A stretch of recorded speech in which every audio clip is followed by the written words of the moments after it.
Good evening, sir. I'm Adrian Tungol. Can you please state your name, age, and lastly, your profession po? Okay, my name is Adrian Espino, and I am a teacher here in Thailand, a PE teacher here in Thailand, and I am 25 years old already. Okay po, sir. Ito po yung first question mo po. How do you see our country's future in terms of economic growth, innovation, and social development? What role do you think individuals may play to achieve this vision? Siguro yung nakikita kong future ng country natin in case of growth in any aspect, especially sa economic growth, mabagal, napakabagal.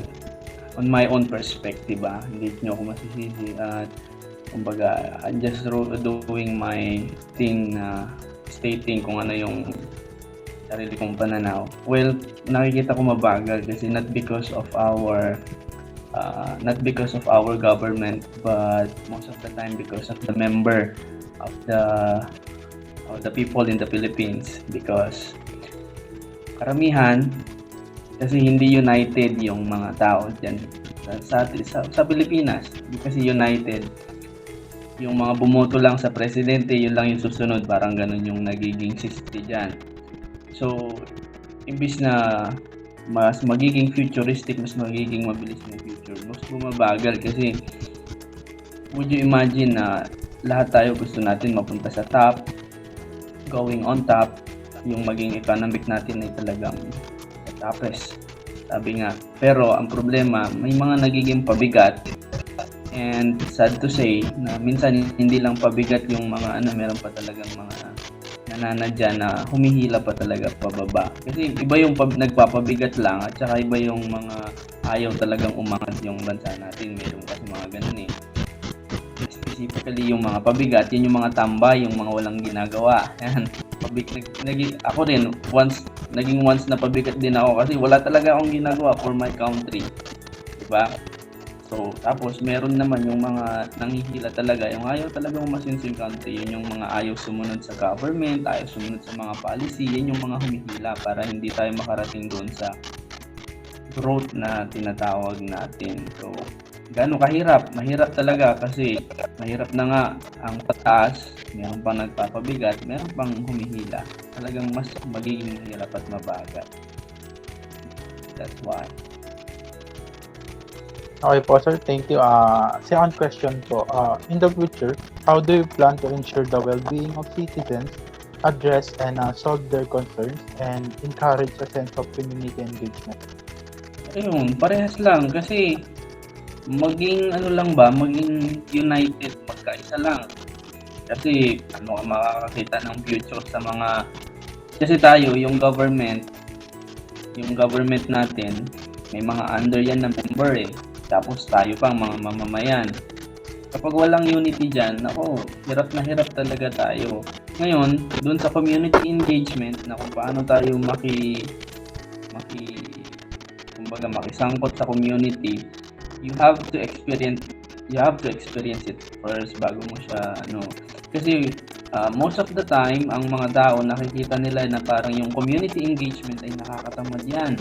Instead na tumulong ako magwali sa barangay namin, instead na tumulong ako dun sa project ng barangay namin, matulog ako dito, mag-Facebook, mag-Mobile Legends.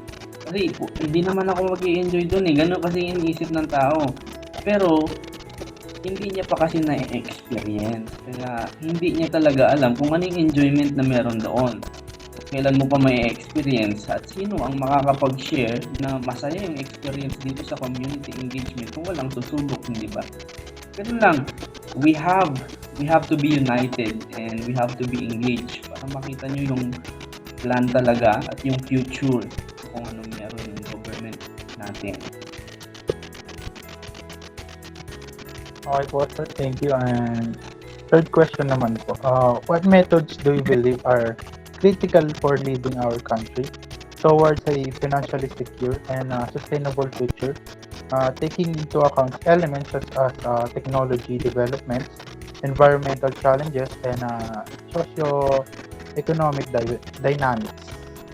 Okay, you're asking me what is the methods na I do believe na magiging effective Yung method na naiisip ko ay we have to be resourceful. Hindi lang tayo dapat umaasa sa financial statement ng ating government. Mahirap yun. Mahirap na nga, dami na nating utang eh. Tapos aasa pa tayo sa mga financial na binibili ng government. No, we have to be resourceful in a way na kung wala kang makain, wala kang pambili, magtanim ka ng kamote, di ba? Makakakain ka. We have to be resourceful, marami dyan. Instead na kung wala kang pera, magtrabaho ka. Kung hindi ka makahanap ng trabaho, magtanim ka para makakain ka, di ba? Ganun bagay ba? Kumbaga, kung iisipin natin, madali lang. Pinapahirapan lang natin kasi nagiging tamad tayo. Okay po, thank you. And sa fourth question po, meron tayong two questions.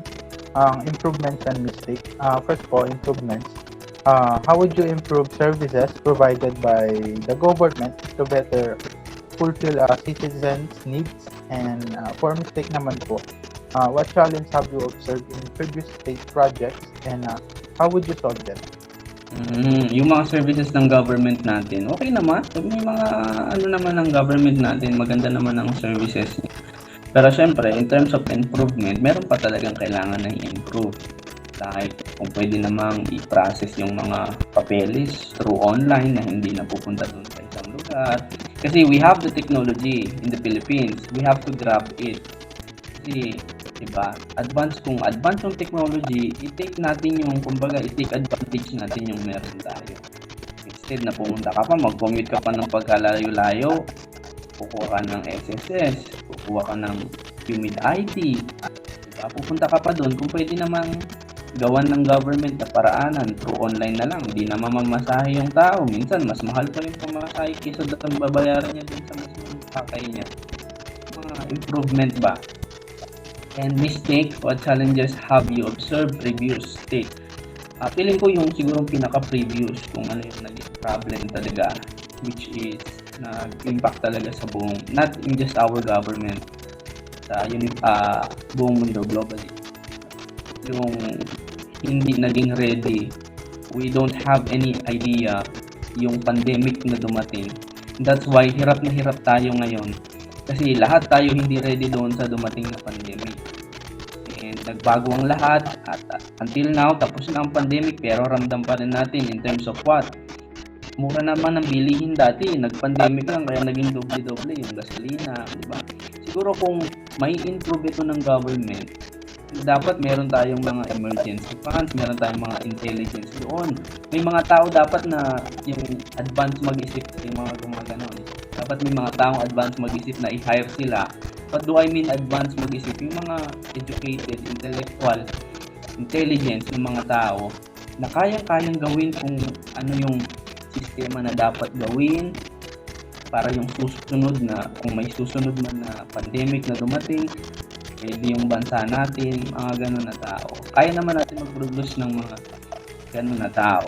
Meron naman madaming matatalino sa Pilipinas. Kaya next time, siguro yun yung pinaka para ma-solve yung problem na yung naging previous problem. So, kailangan na natin maging ready sa mga unexpected circumstances na pwedeng mangyari. Okay po. For question number 5 po. How do you believe maintaining and appreciating cultural heritage helps the richness and variety of community? And what role do you see yourself playing in developing appreciation for it? Yeah, I really believe in that because when you appreciate your own country, ang magbe-benefit nun ay yung sarili mong country kasi yun yung ina-appreciate mo. The problem na lumalabas ngayon ay yung mga tao na mas inuuna pa yung appreciate kung anong merong culture ng iba, di ba? Mga tao na, uy, ang ganda naman ng culture ng Japan. Punta ako sa Japan. Siyempre, magbablog yan. Makikita ngayon ng ibang mga viewers, uy, ang ganda pala ng culture ng Japan. Pupunta na rin ako dyan, di ba? Samantalang di pa nila napupuntahan yung mga kultura ng lahat ng Pinoy, di ba? Ang dami natin magagandang culture dito sa Philippines. Nauuna pa ba yung ibang bansa? Sila yung nakikinabang sa tourism nila. Kasi doon tayo nagbabayad. Samantalang tayo, meron naman tayo dapat i-appreciate, di ba? Bakit ka tayo lalayo? Appreciate mo muna yung sarili mo bago tayo lumayo. Yun. Simple as that. Para yun na kasi yung development nandun na yung development kasi may tanong sa dulo yung sa sarili mo, ano yung magiging tulong mo para sa development. Yun na yun. Kasi kapag na-appreciate mo yung culture ng isang lugar natin sa Pilipinas, maganda. Ay, syempre, i-share mo yan sa iba, ikukwento mo yan sa iba Lalo pa naman tayo, mahilig tayo mag-flex. Pag nakwento mo yan sa iba, may-engganyo yan. Pupunta din sila dyan. Makikinabang yung tourism natin, yung mga lugar natin. Hindi sa ibang bansa yung unahin natin. Okay po, sir. Thank you. And last question po. How do you make sure if information is true or fake online? And what do you do to make sure the stuff you shared or believe is accurate? Ang usong-usong quote dyan yung think before you click. That is the shortest na pwede nating explain dyan. Think before you click and verify. Isipan mo muna bago mo share. Verify mo muna yung information. And always remember na less talk, less mistake. Kung hindi mo naman talaga alam yung lahat, huwag ka na magkwento. Komplikado mo pa At saka, i-verify mong maigi kasi nagmi-mislead talaga yung transfer of information. What do I mean by transfer of information? Kapag second hand na yung information na pumunta sa'yo, mapupunta yan sa third hand, iba-iba na yan. Ang pinaka verified lang na information, yun yung taong naka-experience nung information o nung pangyayari. Halimbawa, mag-share ka ng pangyayari. Nung nag-share ka, ikaw na problema ka. Mag-share ka ngayon. Yung share mo, yun yung first hand information. Walang doon.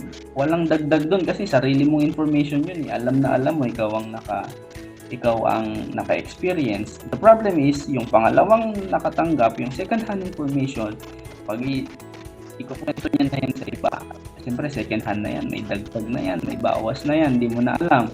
Konting bawas lang, konting mali lang doon sa kwento, mag-iiba na yung buong kwento. You have to be exact and as much as possible, less talk, less mistake. Okay po, sir. Thank you for your opinion po and especially for your time po. Hi. Good evening, sir. Can you please state your name and age, year and course, and lastly, your school name po?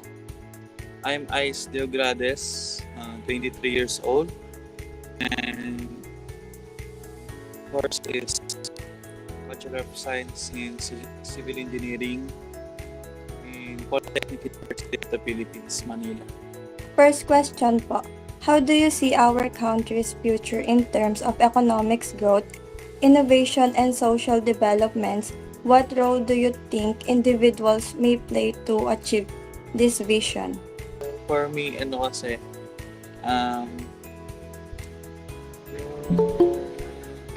nakikita ko sa country natin, sa Pilipinas, is yung ating economic growth is medyo mabagal.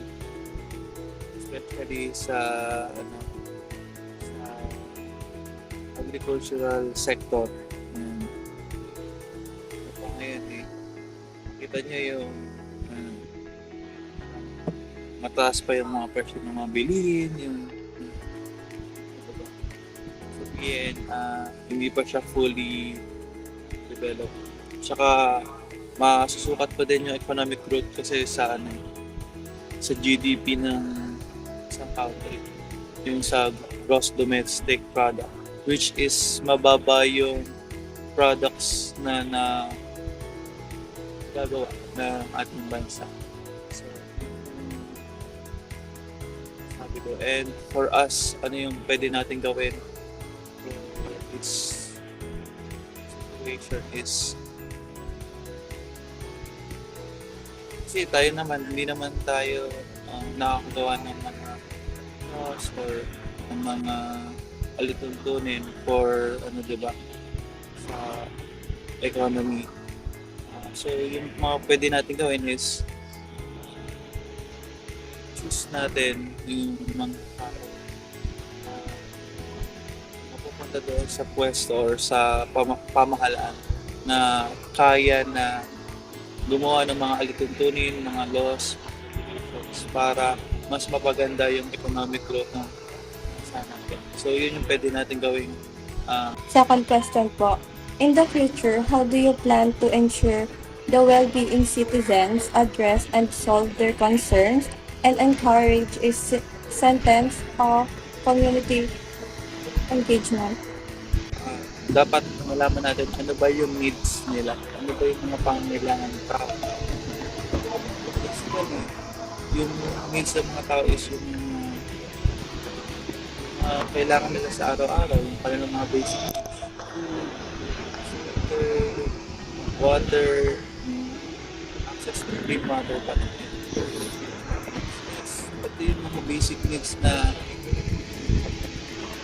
dapat mag-provide sa mga citizens para yung kanilang well-being is maging full. And also, na pwede natin gawin is promote din tayo ng mga lifestyles at saka yung mga pwede nilang gawin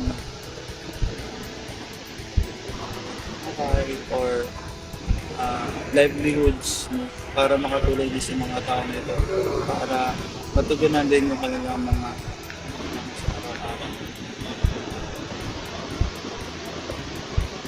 So, question number 3 naman po is, what methods do you believe are critical for leading our country towards a financially secure and sustainable future, taking into account elements such as technology developments, environmental challenges, and socio-economic dynamics?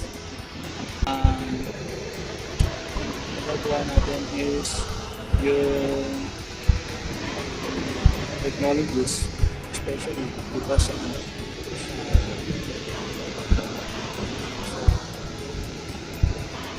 energy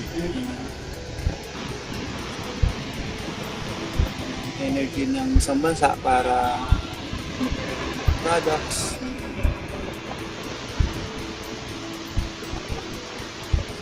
ibig sabihin pwede natin kunwari sinasabi niya power yung mga iniisip niya di ba na pwede daw na gawin para di ba. Then meron din mga ibang process, di ba? Ating agricultural sector dapat mas tutukan para maging sustainable. Mas marami pa tayong mga products agriculturally and masustain din financially yung mga tao, di ba? So kapag mataas kasi yung agricultural sector, kasi yan yung pinaka-basic ng ating lipunan.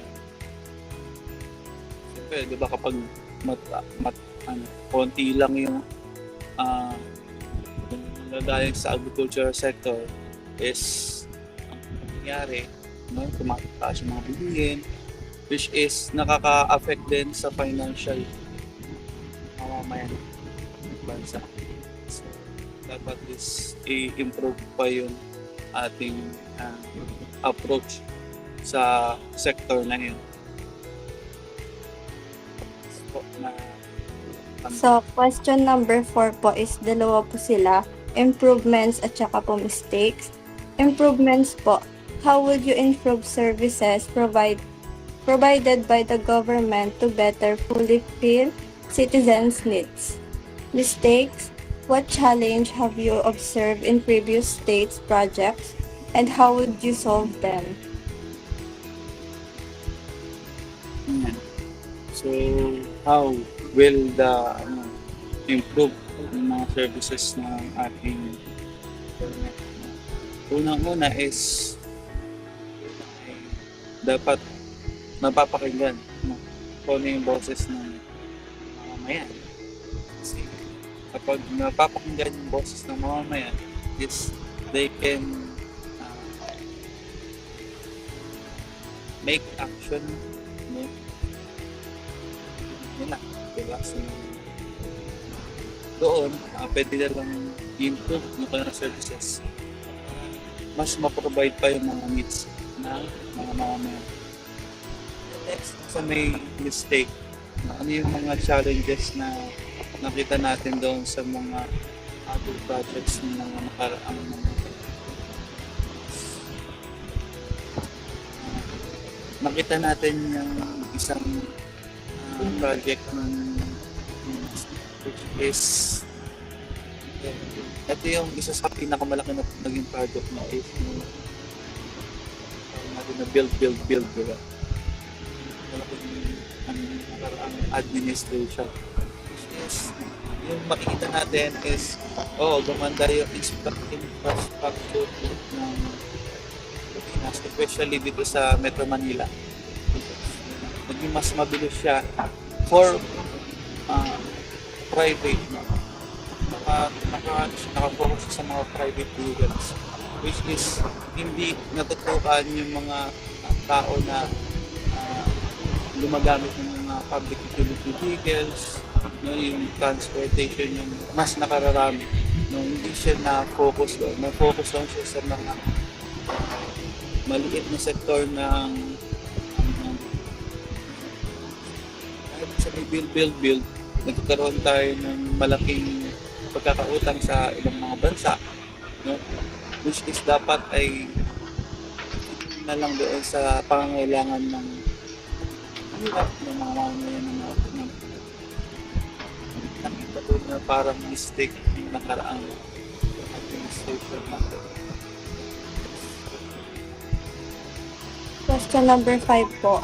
How do you believe maintaining and appreciating cultural heritage helps the richness and variety of a community, and what role do you see yourself playing in developing appreciation for it? So una, yung ating culture kasi, yan yung ating identity, yung ating pagkakakilangan. Ibig sabihin, kung wala na yung kultura natin, ibig sabihin, wala tayo, diba? Hindi tayo kalala. Okay. So, meron ka na para mas pakita natin cultural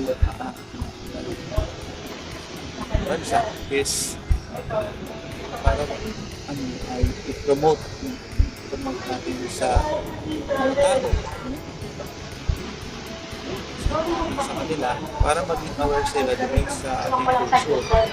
Meron din ba? Meron tayo sa school, cultural mga activities, tinikling, which is papakita ng mga dating mga dances. Diba? Magawa tayo ng sa tula.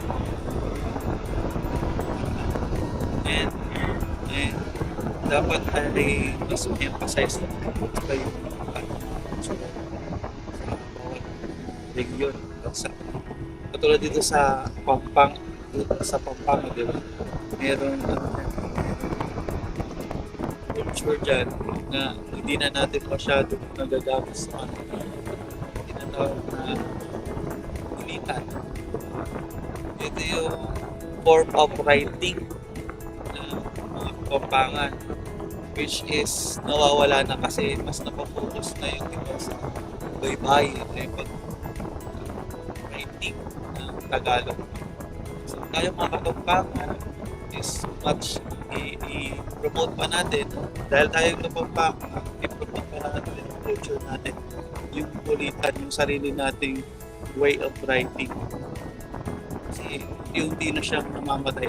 Sabi ay isa na to sa mga form of writing na endangered na. Sabihin, hindi na siya nagagamit. Parang ano na lang siya, parang makikita mo lang siya sa museum na ito pala yung form of writing ng mga Kapampangan. Mga Kapampangan yan, hindi alam kung paano ba. Dapat natin gusto pa. So the last question po.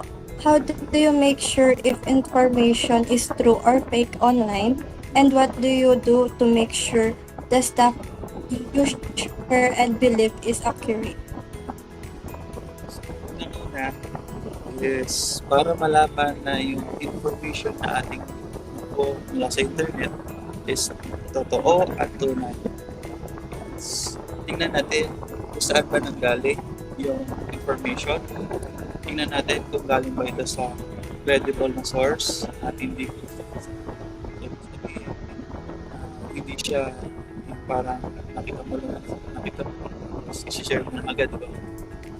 Dapat ay alamin mo ito mismo mag-i-study na tama ba ito, tama ba yung data na ito, diba? Bago mo siya i-share sa kasi kapag basta-basta share ka na lang ng post sa online, lalo na sa online, diba? Parang nagiging ano pa din, way para ma-spread yung fake news, which is tayo dapat kung nakakaalam mo totoo is tayo mas nag-aaral at sumusunod ko sa mga bagay na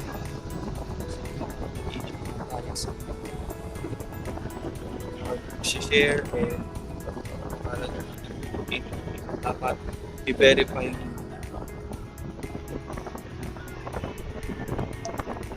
So, ayun lang po, sir. So, thank you po sa pag-share ng inyong answer. And congrats po. Good afternoon po. My name is Patricia Simbol. Hello po, Tay. Hi, What's your name po and your age po? I am Robert Regala, 65 years old. First question po. Paano mo nakikita ang kinabukasan ng ating bansa sa mga alituntunin ng paglago ng ekonomiya, pagbabago at panlipunang pag-unlad? Ano sa palagay mo ang papel na maaaring gampanan ng isang individual upang makamit ang pananaw na ito? Makakamit natin yan at ang nasa direction naman, right direction ng ating gobyerno. Yun na nga, dapat madalas ang gobyerno ang ating sinisisi, pero meron tayong partisipasyon. Kung tayo ay kikilos in connection with that ng gobyerno natin sa alituntunan nila, sa akin pong sariling pananaw ay ang pagunlad natin ay tuloy-tuloy, hindi nga lang siguro ganun kabilis dahil sa ating mga hamon ng buhay, lalo na tayo sa Pilipinas. Second question po. Sa hinaharap, paano mo pinaplano upang matiyak ang kapakanan ng mga mamamayan, tugunan at lutasin ang kanilang mga alalahanin at hikayatin upang makipag-ugnayan sa komunidad? Siyempre, una, ang ating pinakamaliit na sangay ng ating republika ay ang ating pamilya. Manggagaling sa pamilya yan. And then, ang family in the community, kung ano yung magiging positibong pagkilos mo, maaari mong maikayat ang komunidad. Unang-una, dapat dahil Kristiyanong bansa tayo, we must be akas sa Christian. Ang ating model dyan, ang ating Panginoong Jesucristo, then ang lahat ay magiging smooth sailing yan. Pati ang ating kapwa, pwede nating maikayat sa ating pagkilos at paggawa. Third question po. Anong mga pamamaraan ang paniniwalaan mo na mahalaga para sa pag-akay sa ating bansa tungo sa isang pinansyal na secure at napapanatiling hinaharap? Na isinaalang-alang ang mga elemento tulad ng pag-unlad ng teknolohiya, mga hamon sa kapaligiran at socio-economic dynamics. Yun na, kamukha ng pangalawang tanong kanina. Ako sinusigurado ko, ina-assure ko ang aking pamilya sa pamamagitan ng aking kasipagan at tamang paghahanap buhay. Hindi nagsisinungaling kung hindi gagawin ko ito para ang aking pamilya rin ang tuntunin na aking ipinapawatig sa kanila na yung tama ang aking ginagawa at hindi nandaraya.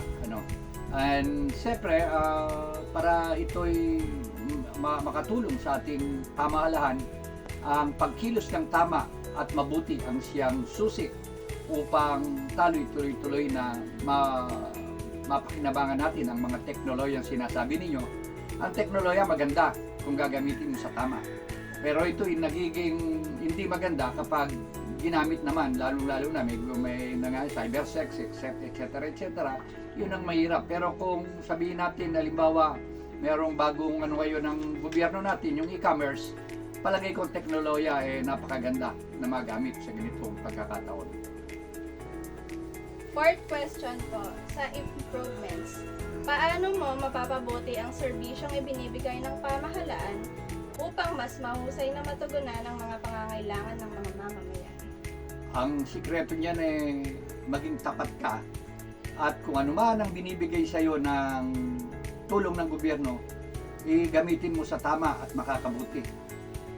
Meron tayong mga ginagamit ng gobyerno ngayon, yung pinakamahirap, sabi nila, binibigyan nila ng pantawid pamilya. Ang nakakalungkot sa mga ganyan, pantawid pamilya, hindi pamilya ang ginagamit, pansarili. Minsan nga, pagtanggap nila ng kanilang mga nagsusugal, sorry to say, pero siguro hindi naman lahat. Maring portion of that pantawid pamilya nagagamit sa hindi tama. Kagaya ng sinabi ko, kahit anumang pagpapala na binibigay sa atin ng gobyerno, galing, ako, paniniwala ko, yung ginagamit lang ng gobyerno, kundi galing ito sa Diyos, kailangan ito magamit natin sa tama at mabuti.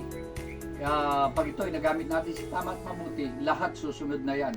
Ang improvement o ang pagtatagumpay ay ating makakamit. Sa mistake naman po, ano ang hamon ng iyong naobserbahan sa mga nakaraang proyekto ng pamahalaan o estado at paano mo ito lulutasin? Ito, meron akong naging karanasan. One time, I am the engineer of one congressman doon sa kaniyang CDF, Countryside Development Program, or PAN. Ang problema doon, para yatang normal sa ating gobyerno na merong 20% na naibibigay o hindi ginagamit sa proyekto. Kaya sa ganung bagay, kuminsan yung corruption nagagawa ng iba. Kuminsan yung sinasabi nating parang normal, hindi nagiging normal kuminsan. Up to 50% nawawala. 50% lang ang ginagamit nila. Yun ang hindi tama. Pero siguro sa akin, kung pinagpagura naman ng halimbawa ng isang individual na kailangan naman niyang kumita rin naman, bakit hindi? Pero kung yung sobra na, yun ang hindi tama. Kaya ako, ang ganun pa rin ang aking paniniwala, maging honest ka lang sa iyong sarili. Pagka naging honest ka, siyempre lahat yan, magiging honest ka na. At higit sa lahat, yun na nga, hindi mananatili ang buhay mo dito sa lupa. Yung buhay sa kabila, o buhay na walang hanggan, kapag hindi ka naging tama, mga kapatid, walang mangyayari sa'yo. Matatapos ang buhay mo rito, so far, tayo Kristiyano, sa impyerno, tuloy mo. Hindi doon sa inandang tahanan ng Diyos. Fifth question po. Paano ka naniniwala na ang pagpapanatili at pagpapahalaga sa pamana ng kultura ay nakakatulong sa kayamanan at pagkakaiba ng isang komunidad o bansa? At anong papel ang nakikita mong ginagampanan mo sa pagbuo at ng pagpapahalaga para dito? Actually, the culture of our country o yung sinasabi ng bawat bansa, may kultura tayong sinusunod. Ang mga kulturang ito kasi little by little kumisan nababago. Pero back to basic tayo, nakakatulong naman. Ngayon na merong issue, malaking issue natin is because we are influenced by Western countries. Ang mga bata ngayon, napakahirap mong sabihin natin bigyan ng pangangaral. Tayo naman, ang kultura natin, hindi po ba nung mga naunang panahon, ako bilang matanda na o may edad na, nung minsan akong napalo sa aking tatay, tinandahan ko lahat yan na yung mali ay mali. Pero sa ngayon, hindi mo man lang makakalabit ang bata. Pag kinalabit mo na merong hamon ka na, baka isumbong ka niya sa gobyerno at yun ang nakikita kong yung malaking kaibahan doon sa kultura natin ngayon at sa kultura noon. Bagamat ang sinasabi naman ng iba, hindi naman daw bawal yon, pero nakakatakot pa rin. Even our teacher, yung mga nagtuturo. Nung kami, medyo nababato pa kami ng eraser ng teacher pag hindi ka nakikinig.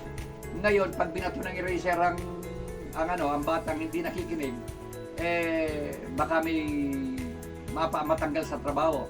Kaya nga, yung mga teacher, kuminsan, sorry to say, kahit gusto na lang ituro, kung hindi nakikinig ang bata, ay bahala ka sa buhay mo.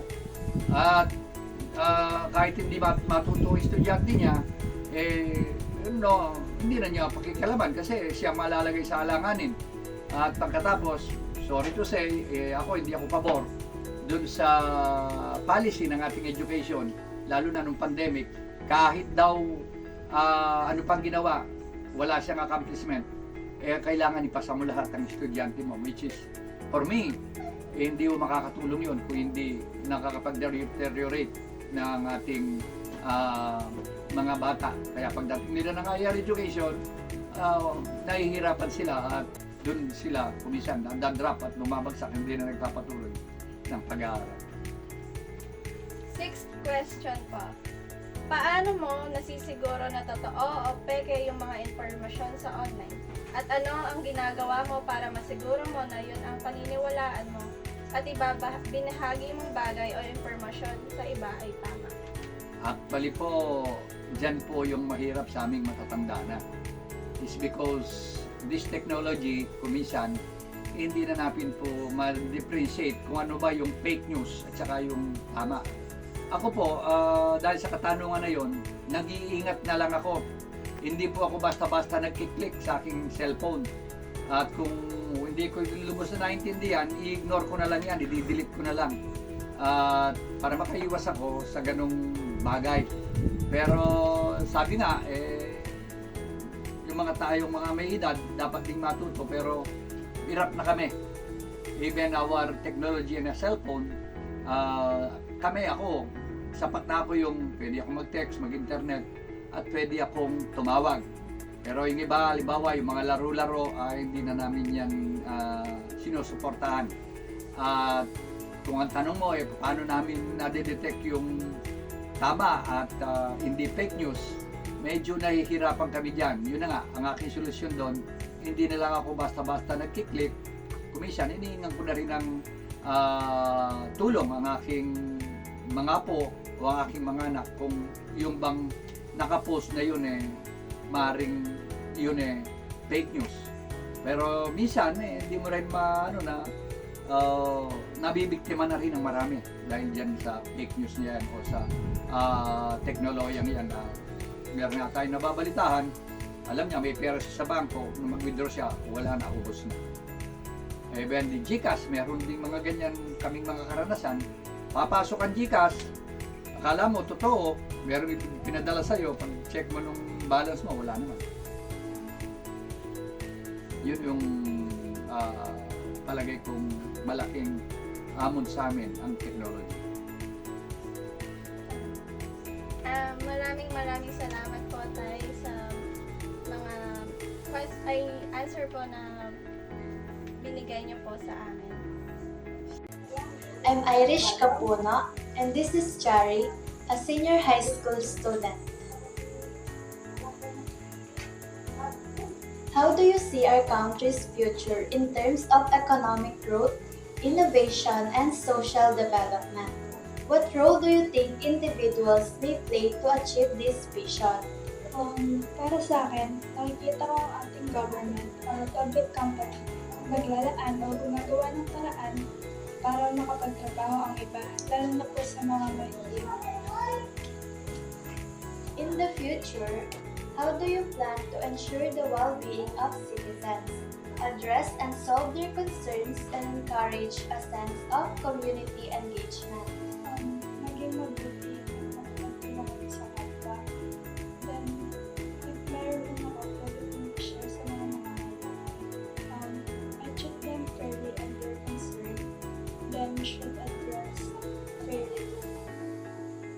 What method individuals do you believe are critical for leading our country towards a financially secure and sustainable future, taking into account elements such as technology developments, environmental challenges, and socio-economic dynamics?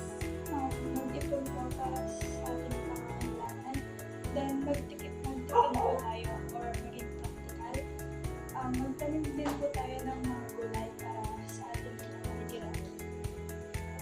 When it comes to improvements, how would you improve services provided by the government to better fulfill citizens' needs? And for it comes to the state, what challenges have you observed in previous state projects and how would you solve them? Like sa improvements po, every year or once a year, may ginagawa po ng daan. Then, when it's come to mistake naman po, may mga ginagawa silang daan, kadalasan ay hindi naman sira.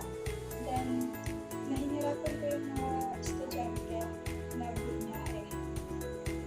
How do you believe maintaining and appreciating cultural heritage help the richness and variety of a community, and what role do you see yourself playing in developing appreciation for it? As a senior high school student, na-maintain po natin ang ating cultural heritage for preservation, and yung mga susunod na generation po ay magagamit at may pagmamalaki ang ating cultural richness. How do you make sure if information is true or fake online? And what do you do to make sure the stuff you share or believe is accurate? Inaalam po muna ito kung totoo or hindi. Babasahin ko muna bago panalimulan. Hi, ako nga pala si Valerie. Michelle, 22 years old. At pag-uusapan natin ngayon ang kalagayan ng ating bansa. Unang katanungan, paano mo nakikita ang kinabukasan ng ating bansa sa mga lituntunin ng paglago ng ekonomiya, pagbabago at panlipunang pag-unlad? Ano sa palagay mo ang papel na maaaring gampanan ng isang individual upang makamit ang pananaw na ito? Sa palagi ko, ang maaaring gampanin ng isang individual ay ang pagtangkilik sa sarili nating produkto at pagsuporta sa mga lokal na negosyo. Ikalawang katanungan, sa hinaharap, paano mo pinaplano upang matiyak ang kapakanan ng mga mamamayan, tugunan at lutasin ang kanilang mga alalahanin at hikayatin upang makipag-ugnayan sa komunidad? Ang pagtiyak sa kabutihan ng mga mamamayan sa pamamagitan ng paglutas ng kanilang suliranin at hihikayatin ko sila sa pamamagitan ng mga programa at proyekto na makakatulong sa kanila. Ikatlong katanungan, anong mga pamamaraan ang pinaniniwalaan mo na mahalaga para sa pag-akay sa ating bansa tungo sa isang pinansyal na secure at napapanatiling hinaharap na isinaalang-alang ang mga elemento tulad ng pag-unlad ng teknolohiya, mga hamon sa kapaligiran at socio-economics dynamics? By strengthening technology, it could boost economic growth and improve standard of living. In terms of environmental, we could strengthen programs for ecological conservation, and also kailangan din natin yung programa na tutugon sa pangangailangan ng mga mamamayan. Number 4, improvements. Paano mo mapapabuti ang mga serbisyong binibigay ng pamahalaan upang mas mahusay na matugunan ang mga pangangailangan ng mga mamamayan? In my personal experience rather, siguro by conducting a survey, because by doing survey, nalalaman natin yung mga pangangailangan ng isang citizen at yung concern nila using this feedback. Mistake, ano ang mga hamon ang iyong naobserbahan sa mga nakaraang proyekto ng pamahalaan o estado at paano mo ito lulutasin? For me is the lack of skilled resources, and to resolve them, we have to invest in training programs because Through this, the employee could develop their skills, knowledge, and expertise in specific areas. Ikalimang katanungan, paano ka naniniwala na ang pagpapanatili at pagpapahalaga sa pamana ng kultura ay nakakatulong sa pagyaman at pagkakaiba-iba ng isang komunidad o bansa? At anong papel ang nakikita mong ginagampanan mo sa pagbuo ng pagpapahalaga para dito? I think through promotion of diversity, mahalaga na mas kilalanin pa natin yung kultura na pinagmula natin upang mas maintindihan natin yung pagkakaiba at bilang respeto na rin sa kultura na meron sila. And also the role that I see myself is playing developing appropriation is through advocacy and advocating for policies that support promotion of cultural heritage. At para sa ating huling katanungan, paano mo nasisiguro na totoo o peke yung mga impormasyon sa online? At ano ang ginagawa mo para masiguro mo na ang mga pinaniniwalaan mo at binabahagi mong mga bagay o impormasyon sa iba ay tama? By making fact check. Because me being skeptic person, I don't easily trust in one site or two. I love to dig deep some information before sharing them. Maraming salamat po sa inyong mga kasagutan. Yun lamang po at maraming salamat. Good evening, ma'am. Can you please state your name, age, and saan po kayo nag-work and ano pong work nyo? Okay. So, good evening, everyone.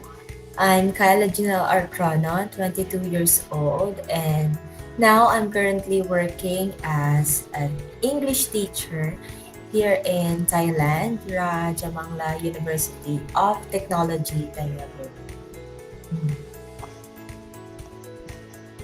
Okay, for our first question, how do you see our country's future in terms of economic growth, innovation, and social development? What role do you think individuals may play to achieve this vision? Okay. So, for that first question, meron akong mga mixed answers. First is for the economy.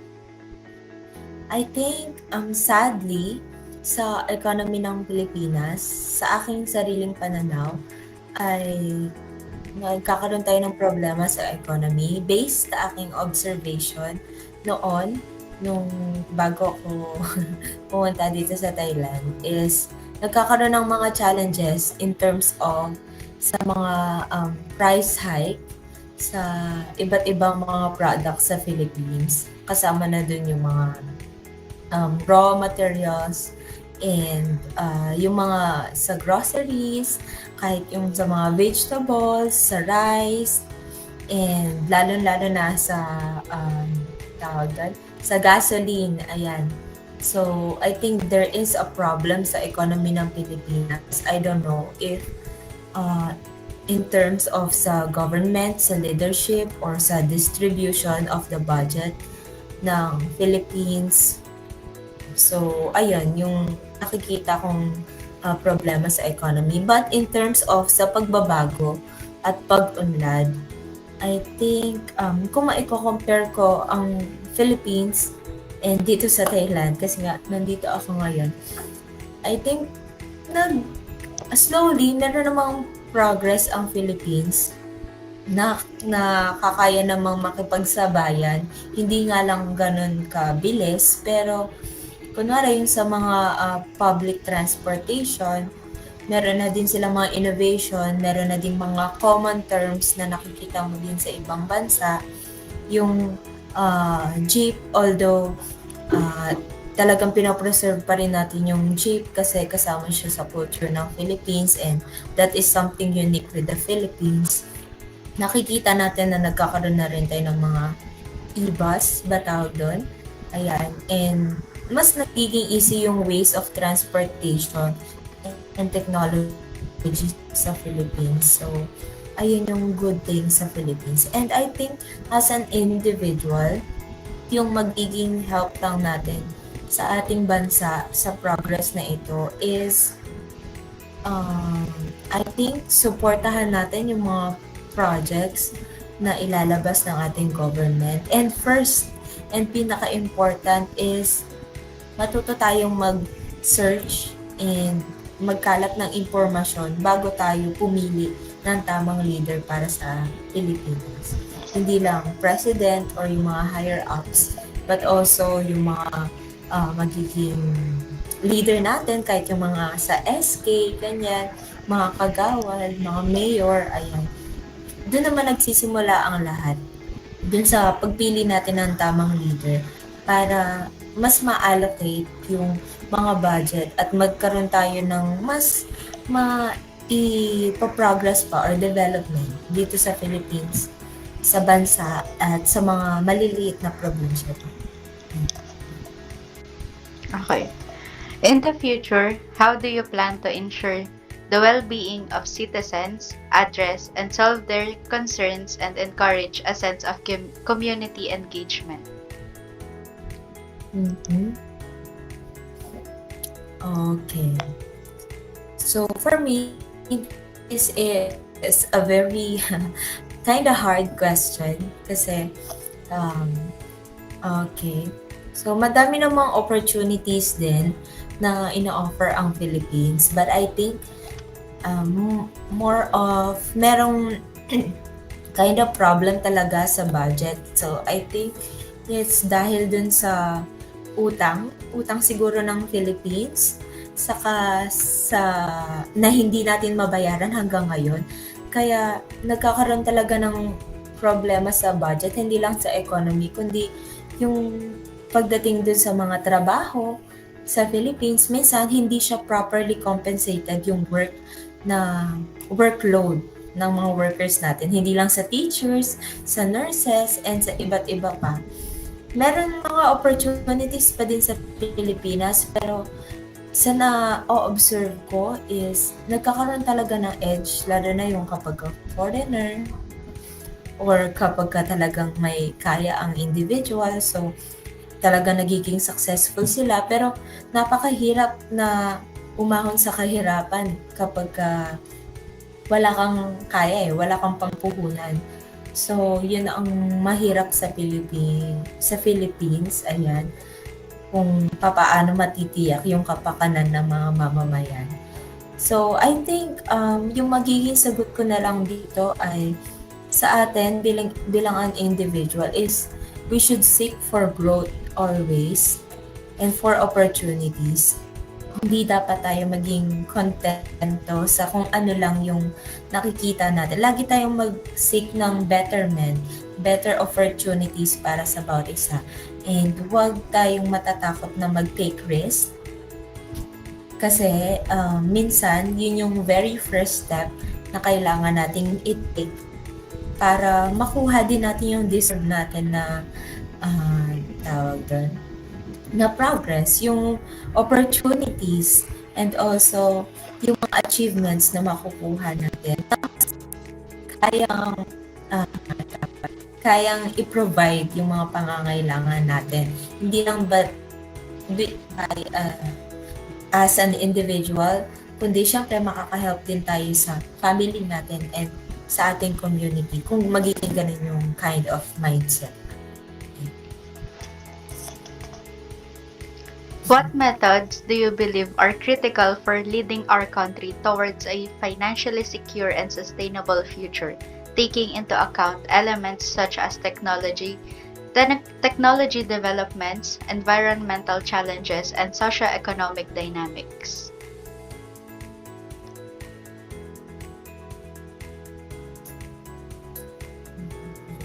Okay. I think yung magiging advice ko dito ay naka-address sa mga magiging leader natin sa ating bansa. No? Siguro ganun. Kasi in terms of financial security, I I think kailangan siguro na properly mai-budget yung financial natin sa bansa and ma-allocate na maayos yung wala sanang patagong nawawalang pera. Ayan. And maibigyan ng pansin din yung hindi lang yung mga bagay. Merong mga budget minsan na napupunta sa mga meron naman yung makikita naman natin yung progress or development, yung nagiging kahinatnan ng budget na ibinigay ng Pilipinas sa mga ganong klaseng proyekto. Pero meron ding mga napapagwalang bahala. Kunwari yung mga sa farmers natin, nagkaroon ng issue doon which is parang nalulugi sila, hindi nakukuha yung kung ano yung tinrabaho nila, yung para dun sa mga rice, dahil nga kahit na nagtataas yung presyo ng rice, hindi naman nagtataas yung presyo ng budget na nakukuha nila. So I think that is one of the problem. Ano ba tawag doon? Nakalimutan ko yung tawag, pero isa sa gusto ko i-suggest is yung ma-allocate sana yung money na maibibigay sa mga congressman and congresswoman para mas mabilis yung pagbibigay dun sa mga kani-kanyang mga province, unlike sa nandun siya dun sa higher ups. So kapag merong mga problems or merong mga projects na kailangang i-address, mas nahihirapan maghingi ng pera sa pinapataas. So I think that is mga aring maging paraan para mas mabilis yung progress natin sa ating bansa. And doon na din come into terms yung progress and development sa technology, sa socio-economic dynamics. Okay. For our next question. So, ito naman po is, yung question niya is for improvement. How would you improve services provided by the government to better fulfill citizens' needs? And then yung mistake naman is, what challenges have you observed in previous state projects and how would you solve them? I think ang pinaka-root ng problem sa financial ng Philippines ay yung kulang ang ino-offer na jobs and kulang yung naibibigay na compensation do sa mga jobs na hinihingi nila. Ang problem kasi dito sa Philippines, sorry if ito lang ay aking personal opinion and observation, kasi parang konti lang yung mga job offers and kapag nagkaroon ka ng job, mas madami yung work mo, more of dun sa kung ano lang yung konti na natatanggap mo. Kaya ang nagiging problema ay maraming mga Pilipino ang naghahanap na lang ng ibang trabaho sa ibang lugar or sa ibang bansa. Ayan. And ang nagiging problema din dito ay hindi tawag dito, parang nagiging toxic na din siya para sa mga Pilipino kasi isipin mo yon, merong mga times na ilang oras ang ginugugol nila sa kanilang work, tapos talagang nagsastruggle sila na bigay yung pangangailangan ng families nila. So I think yun yung mga pangangailangan na kailangan i-address upang mas mahusay na matugunan yung mga pangangailangan ng mamamayan. Kasi if mataas or nararapat yung natatanggap ng mamamayan, masusolve na yung the rest ng mga problems sa pagtaas ng presyo ng bigas, ng mga bilihin, etc. Ayun. Tapos, yung mga hamon na naobserbahan ko sa nakaraang proyekto. So, actually, konti lang yung mga na-observe ko. Pero I think, yung project, hindi ko alam kung project to or vision lang, ng ating president, which is yung mapababa yung presyo ng rice, na hindi parang hindi pa ngayon siguro, bigyan natin ng chance. Hindi pa siguro sa ngayon na nagiging visible sa mga mamamayan. I think malulutas yun kung magiging fair muna sila sa pagbibigay ng nararapat na matanggap ng mga farmers. And after that ay siguro bawasan natin yung pag-export natin ng product. Kasi minsan, madami tayong ina-export na product na rice sa ibang countries. Oo, nakaka-gain tayo doon. Pero at the same time, kailangan nating unahin muna yung mga mamamayan natin. Yung dito sa Philippines, kailangan mas maging priority siya ng leader natin kaysa yung kinikita natin sa rice or sa mga products na ipinapadala natin sa markets.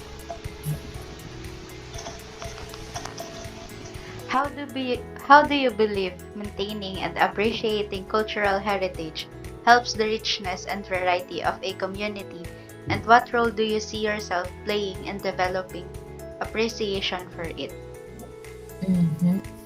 Okay. So, simulan ko dun sa importance ng culture. For me, dito sa pagpunta ko sa Thailand, mas na-appreciate ko kung gaano ka-importante yung pag-preserve ng culture and yung love talaga sa country. Kasi, share ko lang, dito sa Thailand, talagang mahal na nila yung bansa nila. Talagang konti lang yung makikita mo na mga foreign products compare sa Philippines. Meron pa rin naman dito, pero mas talagang tinatangkilik nila yung sariling kanila dito. And kahit sa maliit na bagay, especially sa flags nila, dito kahit saan makakita ka ng flag.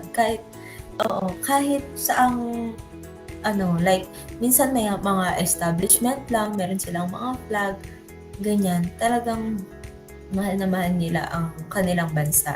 And I think that is one of the things na dapat nating ma-adapt din sa ating culture dito sa Philippines, na napaka-rich ng culture natin eh.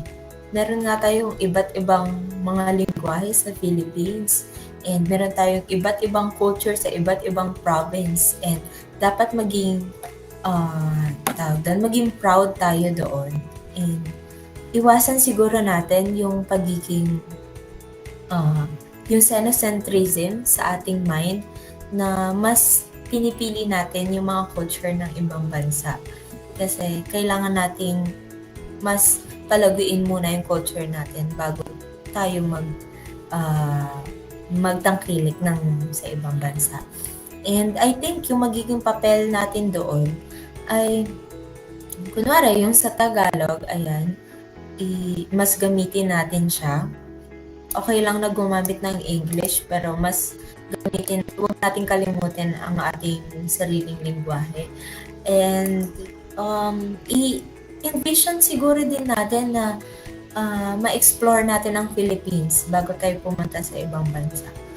Na ma-explore din natin yung iba't ibang yaman at iba't ibang lugar sa Pilipinas. Hindi lang yung kagandahan ng mga other countries. Ayan. Okay, for our last question po, how do you make sure if information is true or fake online?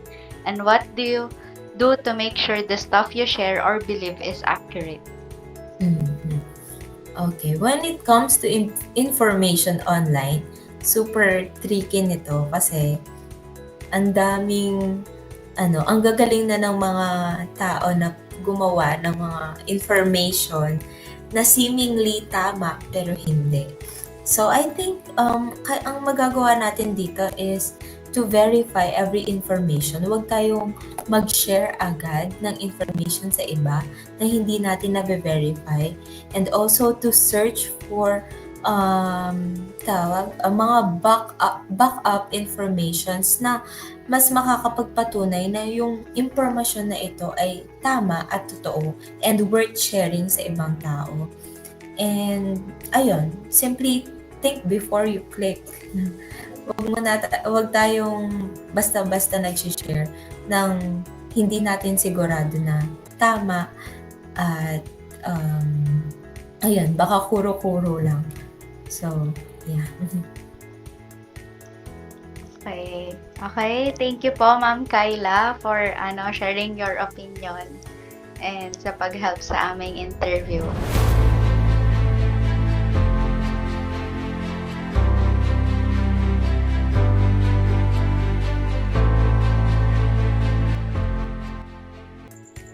How do you see our country's future in terms of economic growth, innovation, and social development?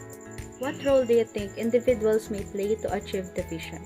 Future predictions are difficult to make, but individual initiative in community involvement, entrepreneurship, and education can support the Philippines' social, creative, and economic advancement. Accepting technology, encouraging an innovative culture can be done if we, people of this country, can work together to solve societal issues, as these are essential components of a successful country. Robert G. Ingersoll said, "He loves his country best who strives to make it best." The only way to prove the love for our country is to support the things that will help for the betterment of it.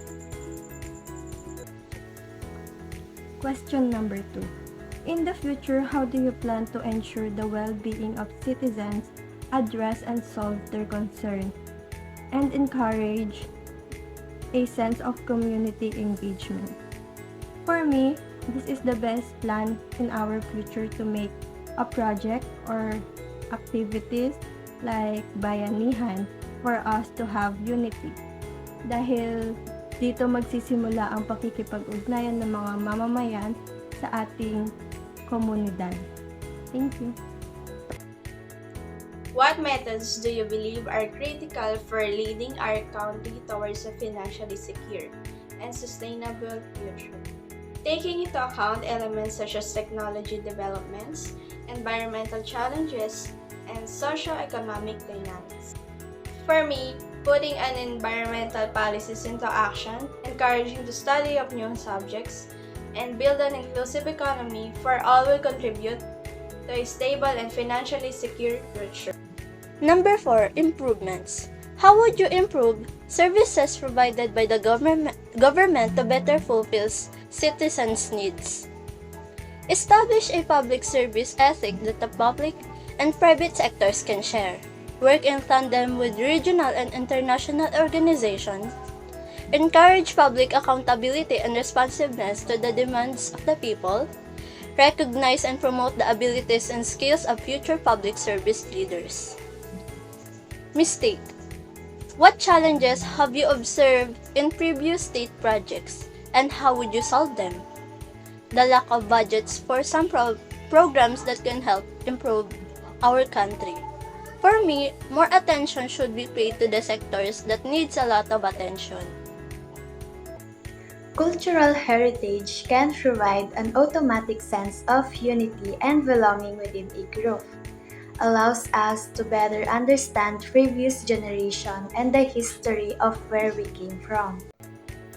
How do you make sure if information is true or fake online? What do you do to make sure the stuff you share or believe is accurate? I think the best answer to that question is think before we click. According to Key in Educational 2021, there are several reasons why we need to think before we click anything on the internet. Because of the internet, there are virtually no limitation to what we could do. Furthermore, there's an endless ocean on information and content that we can devour. Because thinking before we click reminds us that internet safety is the utmost importance. The saying is designed to protect teens from overexposing themselves online, especially on social media.